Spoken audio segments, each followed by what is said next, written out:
নিখোঁজ অটোচালক ৩ দিন পর লাশ হয়ে ফিরলেন বাড়িতে।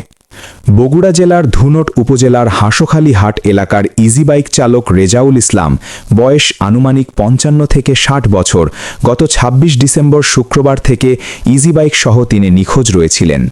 ঘটনার পর থেকে তার পরিবার ও স্বজনদের মধ্যে চরম উদ্বেগ ও উৎকণ্ঠা বিরাজ করে।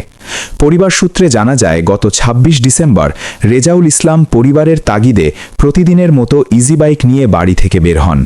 এরপর দীর্ঘ সময় পার হলেও তিনি আর বাড়ি ফিরে আসেননি। তার মোবাইল ফোন বন্ধ পাওয়া যায়।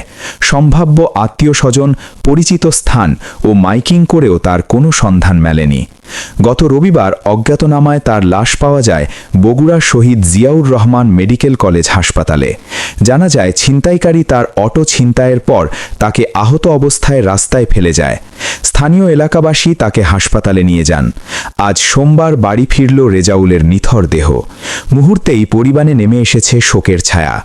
তারপর তাকে তার বর্তমান বাসস্থান ঈশ্বরঘাট জানাজা নামাজের শেষে তার স্থায়ী ঠিকানা ধুনট উপজেলার বেরেরবাড়ি গ্রামে তার স্বজনদের কাছে হস্তান্তর করা হয় এবং সেখানেই তার দাফন সম্পন্ন করা হয়।